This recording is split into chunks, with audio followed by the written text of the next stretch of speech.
सरकारी ज़मीन पर यदि आपका वर्षों से कब्जा है या किसी व्यक्ति का वर्षों से कब्जा है तो उस संपत्ति पर मालिकाना हक कैसे प्राप्त कर सकते हैं, कैसे उस संपत्ति के मालिक बन सकते हैं। जैसा कि अभी आपने देखा होगा कि दिल्ली में जागीरपुरी है, वहाँ पर बुलडोज़र चल रहा है। जो भी सरकारी ज़मीन जो थी जहाँ पर कब्जा था वर्षों से, यानी कि 50-50 60-60 साल पुराना जो कब्जा था वो भी अब जो है वहाँ से उन लोगों को खदेड़ा जा रहा है। तो प्रश्न इस बात का है कि सरकारी ज़मीन पर आपको मालिकाना हक कैसे मिलेगा, क्या है कानून, कैसे उसके मालिक बन सकते हैं। तो सबसे पहले आपको पता होगा कि आपने 12 साल वाला कानून सुना होगा कि 12 साल जिसका कब्जा वही मालिक। देखिए, लिमिटेशन एक्ट जो म्याद अधिनियम है अपना, वो ये कहता है कि यदि आप किसी प्राइवेट संपत्ति पर 12 साल से अधिक निरंतर प्रतिकूल कब्जे से रह रहे हैं, यानी कि बिना किसी रोक टोक के, बिना किसी विवाद के आप निरंतर उस स्थान पर रह रहे हैं, उस संपत्ति में रह रहे हैं, तो संपत्ति का मालिकाना हक आपको मिल जाता है।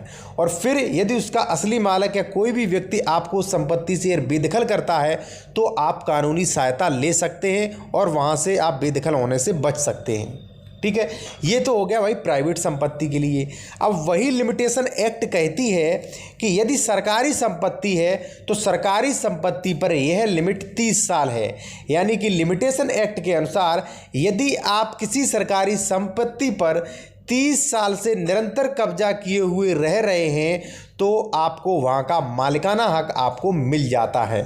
ठीक है, 30 वर्षों से अधिक यदि आपका सरकारी संपत्ति पर प्रतिकूल कब्जा है, आप 30 वर्षों से अधिक उस पर रह रहे हैं, तो उस संपत्ति के जो सरकारी संपत्ति है उसका मालिकाना हक आपको मिल जाता है। और यदि कोई भी व्यक्ति वहाँ से आपको खदेड़ता है तो आप कानूनी सहायता ले सकते हैं। लेकिन दोस्तों, इसमें एक मिथ है, इसमें कई अपवाद हैं। मैं आपको बता दूं कि कई सुप्रीम कोर्ट ने अपने ऐसे डिसीज़न दिए हैं जहां पर ये स्पष्ट कर दिया कि यदि कोई व्यक्ति सरकारी ज़मीन पर चाहे कितने भी साल रहे वह एक अवैध कब्जा माने जाएगा। लिमिटेशन एक्ट के अनुसार सरकारी ज़मीन पर कभी भी मालिकाना हक प्राप्त नहीं होगा।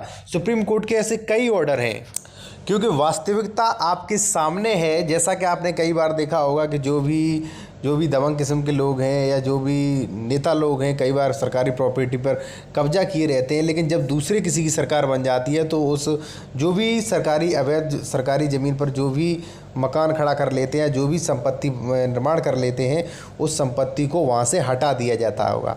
जैसा कि आपके उदाहरण अभी सामने है कि जैसा कि आपने जागीरपुरी में देखा होगा दिल्ली में जिस तरीके से बुलडोज़र चला है सरकारी ज़मीन पे, उस तरीके से बिल्कुल स्पष्ट हो गया कि सरकारी ज़मीन पर आप यदि कभी भी कब्जा करते हैं, चाहे कितने वर्ष पुराना भी आपका सरकारी ज़मीन पर कब्जा रहा हो, लेकिन कभी न कभी यदि कभी भी सरकार ने वहाँ पर मान लीजिए संज्ञान में मामला लेती है तो वहाँ से आपको बेदखल होना ही पड़ेगा। दोस्तों, वीडियो अच्छा लगा तो वीडियो को लाइक करें और चैनल को जरूर सब्सक्राइब करें।